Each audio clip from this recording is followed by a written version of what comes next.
लेकिन America complete liberal है। जैसे इलॉन मस्क, सरकार से कहा ना कि हम जमीन के अंदर अंदर ना सुरंग बनाना चाहते हैं, उसमें हमारे गाड़ी चलेगी, दूसरे की गाड़ी ये नहीं चलेगी। तो उसने कहा कि हम अंदर अंदर सुरंगे बनाएंगे, इस शहर से उस शहर तक फटाफट निकलिए, लेकिन हमारे खाली तसला वाला गाड़ी घूमेगी उसमें। उसको मिल गया लाइसेंस, बना रहा है। हमारे यहाँ बुलेट ट्रेन को अवेलेबल प्राइवेट को नहीं है, सरकार ये कह रहा था हम ही बनाएंगे। वहाँ अगर यहाँ आपको 10 साल लग रहा है तो वहाँ 10 महीना लगेगा। हालांकि कहने के लिए हम लिबरल हैं, उदार हैं, लेकिन अभी भी प्राइवेट के लिए कोई उदारता नहीं है।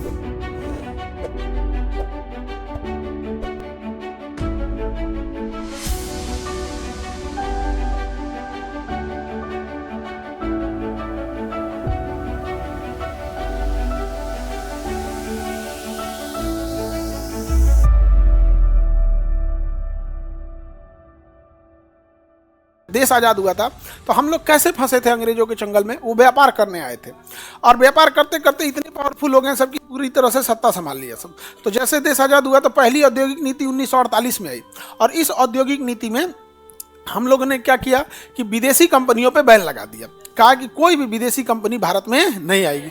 इससे ये हुआ कि हमारी विकास की रफ्तार धीमी हो गई, लेकिन हम आत्मनिर्भर होते गए। भले धीमी हुई लेकिन हम क्या होने गए? आत्मनिर्भर। और इस बात का टेंशन नहीं था कि विदेश वाला क्या करेगा यहाँ पर, हम लोग क्या होते गए? आत्मनिर्भर होते गए। लेकिन एक समय ऐसा आया कि हम लोग बाकी समाज से बहुत पीछे छूट गए, बहुत पीछे छूट गए। हर चीज़ खुद से बनाइएगा तो आप सर्वाइव नहीं कर पाइएगा। देश कैसे चलता है ये अपने परिवार पे देखिए। जैसे आपका परिवार चलता है ना, थोड़ा बहुत मिलता जुलता, जैसे आपका मोहल्ला सोच के देश चलिए। जैसे आपका परिवार है, आपके पास खेत है, आप गेहूं उगा सकते हो, चावल उगा सकते हो, आलू बो सकते हो। क्या हर जरूरत की चीज़ आप उगा सकते हैं? आपको कुछ ना कुछ मंगाना ही पड़ेगा। मंगाना पड़ेगा कि नहीं मंगाना पड़ेगा? अब आप मंगा सकते हैं, कुछ भी चीज़ मंगा सकते हैं, लेकिन अगर आप ये नियम बना दें कि नहीं हमारे यहाँ विदेशी कंपनी नहीं आनी चाहिए यहाँ पे, तो बहुत सारी ऐसी चीज़ें जो विदेशियों के पास है, तो आप ऐसा नियम बना लीजिए कि एक काम करते हैं, हमारे यहाँ जो भी चीज़ होगा अपने गांव से मंगाना है, बाहर से कुछ नहीं मंगाएंगे हम लोग यहाँ पे। तो जो चीज़ आपके गांव में अवेलेबल है उसका ठीक ठाक हो जाएगा, जो गांव अवेलेबल नहीं है वो तो दिक्कत होगा यहाँ पे।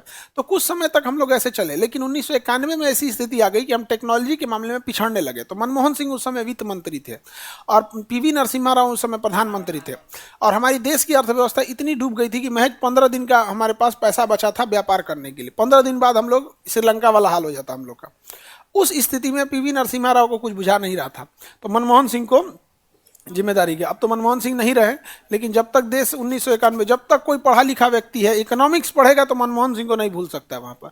उन्होंने कहा कि हम अब विदेशी कंपनियों को भी आने देंगे। तो उन्होंने 1991 में आर्थिक नीतियों में सुधार किया, जिसका नाम रखा गया नई औद्योगिक नीति या नई आर्थिक नीति।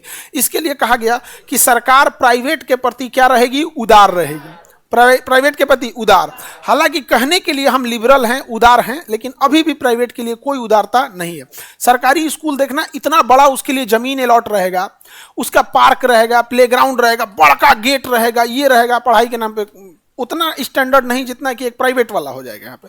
लेकिन अगर प्राइवेट कोई आदमी जाए, सरकार से कहे कि हम स्कूल चलाना चाहते हैं, हम यूनिवर्सिटी चलाना चाहते हैं, जैसे पटना यूनिवर्सिटी है, बिहार के किसी यूनिवर्सिटी से, इतनी बड़ी बड़ी ज़मीनें अलॉट है, सब है। अगर हम जाए गवर्नमेंट से कहने के लिए कि देखिए 1991 में लिबरलाइजेशन है, हमें एक ज़मीन अलॉट कर दीजिए और हमसे उसका आप पैसे ले लीजिए या उसका किराया ले लीजिए। बेहतर रहेगा कि आप किराया ले लीजिए, हमको 99 साल के लिए लीज पे दे दीजिए, क्योंकि एक ही बार पैसा दे देंगे तो हमारा पूरा पैसा खर्चा हो जाएगा।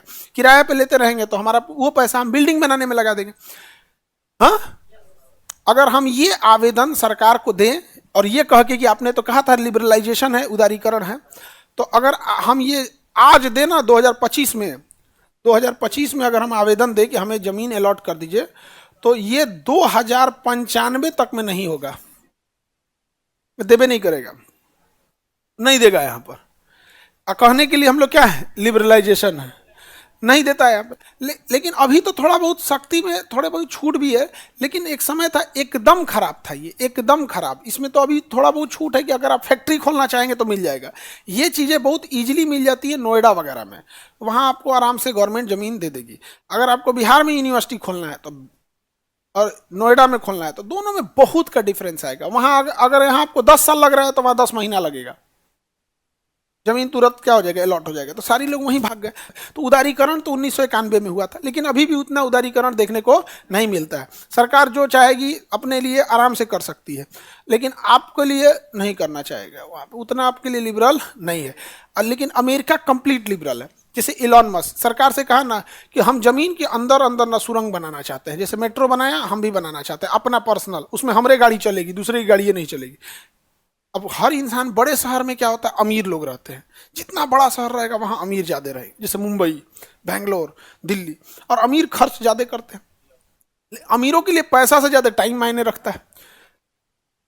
उसके लिए पैसा मायने नहीं रखेगा, उसके लिए क्या मायने रखे, टाइम मायने रखे। जैसे 500 का टिकट कटा के ट्रेन से आप दिल्ली चल जाएंगे, लेकिन 24 घंटा लगा देगा, लेकिन 500 का टिकट नहीं कटाएगा, 5,000 का 10,000 का फ्लाइट लेके 2 घंटा में दिल्ली जाएगा, क्योंकि उसके लिए क्या मायने रखता है, टाइम। तो इलॉन मस्क ने देखा कि अमेरिका इतना कंजस्टेड हो गया, वहां तो और सुपर रिच है सब, तो उसने कहा कि हम अंदर अंदर सुरंगे बनाएंगे, इस शहर से उस शहर तक फटाफट निकलिए, लेकिन हमारे खाली तसला वाला गाड़ी घूमेगी उसमें। उसको मिल गया लाइसेंस, बना रहा है। हमारे यहाँ बुलेट ट्रेन को अवेलेबल, प्राइवेट को नहीं है, सरकारी ये कह रहा था हम ही बनाएंगे। समझ में गया, क्योंकि सरकार वाले में कमीशन आएगा। हाँ, क्या हमारे यहाँ उतना लिबरलाइजेशन है? लेकिन वही अमेरिका में है, लिबरलाइजेशन है कि नहीं है?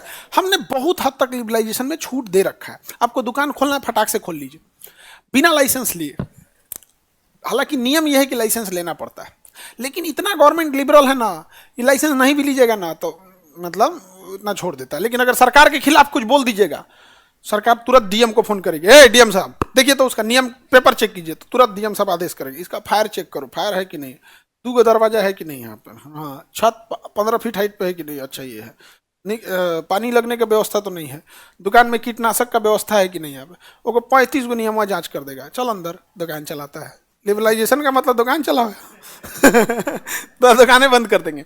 तो गवर्नमेंट जो रूल बनाती है ना, वो इसलिए बनाती है ना कि टाइम आएगा ना तो आपको नाप देंगे, इसी के आधार पर है।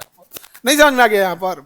यूपीएससी, बीपीएससी एवं सभी राज्यों की सिविल सेवाओं की परीक्षाओं एवं नीट जी आदि की तैयारी करें भारत की सबसे बेहतरीन coaching centre Khan global studies के साथ। अधिक जानकारी के लिए हमारे दिए गए हेल्पलाइन नंबर 8757354880 पर संपर्क करें।